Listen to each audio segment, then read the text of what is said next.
வணக்கம். ஒரு கிராமத்தில் ஒரு பண்ணையார் வீடு. அந்த பண்ணையார் வீட்டில் டிட்டின்னு ஒரு எலி இருக்குது. அந்த எலி இரவு தன்னோட வேட்டைக்கு கிளம்புறதுக்காக தயாராகிட்டுருக்கு. அப்போது அது லேசாக அது வலையை விட்டு தலையை வெளில நீட்டி பார்க்குது.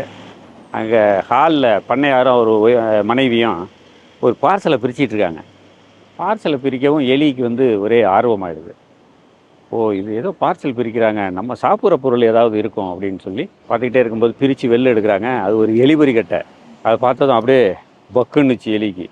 அது உடனே ஓடி போய் அந்த வீட்டில் இருக்கிற கோழிக்கிட்ட போய் சொல்லுது, இந்த மாதிரி பண்ணையார் நான் என்னமோ பார்சல் பிரிக்கிறாங்கன்னு பார்த்தா அது கடைசியில் எலிபொறி கட்டை, எனக்கே ஆபத்தாக இருக்குது அப்படின்னது. அது உடனே ரொம்ப ஏளனமாக, ஆமாம் எலிபொறி கட்டை இருந்தால் அது நீ கவலைப்படு, எதுக்கு என்கிட்ட சொல்கிறேங்கிற மாதிரி அது ஏளனமாக பேசுது. ரொம்ப வருத்தத்தோடு அது பக்கத்தில் இருக்க வாங்கோலிக்கிட்ட போய் சொல்லுது.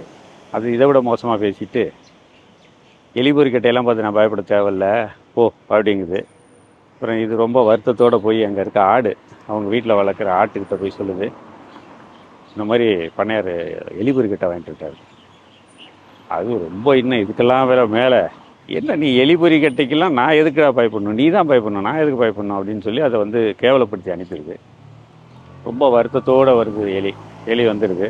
பண்ணையார் அவர் மனைவியும் ஒரு பொரிச்ச மீன் அந்த எலிபொறி கட்டையில் வச்சுட்டு போய் படுத்து தூங்கிடுறாங்க. ஒரு அரை மணி நேரத்தில் டமால்னு சத்தம் கேட்குது. ஆஹா, எலி தான் மாட்டிக்கிச்சின்னு பண்ணையார் மனைவி ஓடி எலிபொறி கட்டையை தூக்குறாங்க. எலிபொறி கட்டையில் மாட்டினது எலி இல்லை, பாதி மாட்டின பாம்பு என்ன பண்ணிடுது, பண்ணையார் மனைவியை கொத்திடுது. கொத்தின உடனே பண்ணையார் ஓடி வர்றாரு. அப்புறம் எல்லாம் இது பண்ணி அவங்க ஆஸ்பத்திரி கொண்டு போய் இன்ஜெக்ஷன் போடுறாங்க. இன்ஜெக்ஷன் போட்டு விஷத்தை இறக்கிடுறாங்க. விஷத்தை இறக்குனால இந்த அம்மாவுக்கு ஜுரம் குறையில. அப்போது ஒரு பாட்டி ஒன்று சொல்லுது, இந்த ஜுரத்துக்கு கோழி சூப்பு வச்சு கொடுத்தா இறங்கிடும் அப்படின்னுது.